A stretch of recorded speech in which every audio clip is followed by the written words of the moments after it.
ಕಾಲು ಎಷ್ಟು ತಗೊಂಡೆ? 3 ಮತ್ತೊಂದು ಅಂದ್ರೆ ಮಾಡೋದೆಲ್ಲ ಮಾಡ್ಬಿಟ್ಟು ಏನಾರ ಮಾಡುವಂತ ಕಲ್ತಿಯಲ್ಲ, ನಿನಗೆ ಮಾನ ಮರ್ಯಾದೆ ಏನಾರ ಆಯ್ತು ಅಂತ. ಯಾಕೆ ಇಷ್ಟೊಂದು ಕೋಪ ಮಾಡ್ಕೊಂಡಿದ್ಯಾ? ಹೋ, ಗೊತ್ತಾಗೋಯ್ತು ನೀನ್ ಯಾಕೆ ಇಷ್ಟೊಂದು ಕೋಪ ಮಾಡ್ಕೊಂಡಿದ್ಯಾ ಅಂತ. ಮೊನ್ನೆ ಬಂದಾಗ ನಮ್ಮ ಅಪ್ಪನ ತವ ಛತ್ರಿ ಇಟ್ಬಿತ್ತಲ್ಲ ಅದಕ್ಕ. ಅದೇ ಉಚ್ಕತೆ ನಿಂತಿದ್ದಲ್ಲ ಅಲ್ಲಿ ಪಕ್ಕದಲ್ಲಿ. ನಾನು 7 ಗಂಟ ಕೇಳು ಸರಿ. ನಿಮ್ಮ ಅಪ್ಪನ ಕೈ ಎಷ್ಟು ತಿಂದದಲ್ಲ, ನಿಮ್ಮ ಅಪ್ಪನ ಒಂದು ರಿವರ್ಸ್ ಮಾಡ್ತೀನಿ. ಈಗ ನೀನು ನನ್ನನ್ನು ಪ್ರೀತಿ ಮಾಡ್ತೀನಿ ಅಂದ್ಬಿಟ್ಟು ಆ ಕಿಟ್ಟಿನ ಪ್ರೀತಿ ಮಾಡ್ತೀಯಲ್ಲ, ಈಗ ಏನ್ ಮಾಡೋದು? ನಾನು ನಿನ್ ಮನೆ ಮದ್ವೆ ಆಗ್ಬೇಕು ಅಂತ ಮಾಡ್ಕೊಂಡಿದ್ದೀನಿ. ಅದು ಕೋಪ ಮಾಡ್ಕೊಂಡಿದೀಯಾ? ಇಲ್ಲ ಕಾಶಿ, ನಾನ್ ಕಿಟ್ಟಿನ ಪ್ರೀತಿ ಮಾಡ್ತಾ ಇಲ್ಲ. ಆದ್ರೆ ನಮ್ಮಪ್ಪ ಕಿಟ್ಟಿ ತುಂಬಾ ದುಡ್ಡು ಕೊಡ್ತಾನೆ, ಅದಕ್ಕೆ ನೀನು ಕಿಟ್ಟಿನ ಮದ್ವೆ ಮಾಡ್ಕೋ ಅಂತ ಅಪ್ಪ ಬಲವಂತ ಮಾಡ್ತಾ ಇರೋದು. ಹೌದಾ? ಮತ್ತೆ ಕಿಟ್ಟಿನ ಪ್ರೀತಿ ಮಾಡ್ತಾ ಇರೋದಾವೆ ಹೇಳಿದ್ನಲ್ಲ, ನಿಮ್ಮ ಅವ್ವ ನನಗೂ ಮಾಡ್ತಾ ಇಲ್ಲಕ್ಕಲ್ಲ. ಎಷ್ಟೊತ್ತಿ ಹೇಳ್ಬೇಕು ನಿಂಗೆ? ನಮ್ಮವ್ವ ಇಲ್ಲೇ ಕೂತಾವಳೆ, ಹೊಡೆದ್ ಬಿಡ್ತಾಳ. ಮೇಲೆ ನಮ್ಮವನ ಮೇಲೆ ಹಣೆ ಹಾಕ್ಬೇಡ. ಮತ್ತೆ ಹೇಳಿದ್ದೆ ಹೇಳ್ತಾನೆ. ನಿನ್ಗೆ ಎಲ್ಲೋ ಡೌಟ್ ಬಂತು,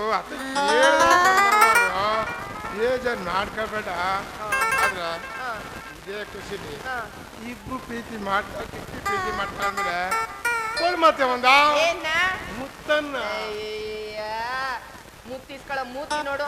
ಅಲ್ಲ ಕಣೋ, ನಮ್ಮಪ್ಪ ನೋಡಿದ್ರೆ ಕಿಟ್ಟಿನ ಗಂಟಾಕ್ಬೇಕು ಅಂತಿದ್ದಾನೆ. ಹೋಗಿ ನಮ್ಮ ಅಪ್ಪನ ಹತ್ರ ಮದ್ವೆ ವಿಷಯ ಮಾತಾಡಿ ಬಂಗಾರಿನ ನನಗೆ ಕೊಡಿ ಅಂತ ಕೇಳಕ್ ಬಿಟ್ಬಿಟ್ಟು ಇಲ್ಲಿ ಬಂದವ್ರು ಮುತ್ಕೊಡು ಅಂತ. ಬಂಗಾರು, ನಿಮ್ಮ ಅಪ್ಪನ ಹತ್ರ ಹೋಗಿ ಕೇಳ್ತೀನಿ, ನೀನು ತಲೆ ಕೆಸ್ಕೊಬೇಡ. ನಾವತ್ತು ನಿಮ್ಮ ಅಪ್ಪ ನನಗೆ ಕೊಟ್ಟು ಮದುವೆ ಮಾಡೋದು ಸರಿಯೇ? ತಡ ಯಾಕೆ ಮಾಡ್ತಾ ಇದೀಯಾ? ಸುರು ನಮ್ಮ ಅಪ್ಪನ ಹತ್ರ ಹೋಗಿ ಕೇಳ್ತೀಯ ತಾನೆ? ಮೇಲೆ ಆಣೆ ಕೇಳಿ ನಾವೇ ಮದುವೆ ಮಾಡ್ಕೊಂಡು ಆಣೆ ಇಟ್ಟು ಕಳ್ಸ್ಬಿಟ್ಟ. ಬಂಗಾರು ನಿನ್ ಜೀವ ಎಲ್ಲೆಲ್ಲ ಕೈ ಹಾಕ್ಬಿಡ. ಇಲ್ಲ ಬಂಗಾರಪ್ಪ, ಹೆಂಗೆಲ್ಲ ಜೀವ ಒಂದೇ ಪ್ರಾಣ ಬಂಗಾರು. ಜೀವ ಪ್ರಾಣ ಎಲ್ಲ ಹೋಗ್ಬೇಕಲ್ಲ. ಹೌದಾ? ನನಗೆ ಗೊತ್ತಿಲ್ಲ. ಎರಡು ದೇಹ ಈಗ ಬುದ್ಧಿವಂತ ಅದ ನೋಡಿ ನೀನು. ನನಗೆ ಗೊತ್ತು, ನೀವು ಮಾತು ಕೇಳುತ್ತ ನಾನು. ಸರಿ ಆಯ್ತು ಬಿಡು. ನೀನ್ ಮದ್ವೆ ಆಗ್ತೀನಿ ಅಂತಂದ್ಮೇಲೆ ಧೈರ್ಯ ಬಂತು. ನಿನ್ ಧೈರ್ಯ ಬತ್ತಾನೆ. ಮತ್ತೆ ಕಾಯ್ತಾರ ಜನ ಜಾಸ್ತಿ ಹೊತ್ತು ತಡ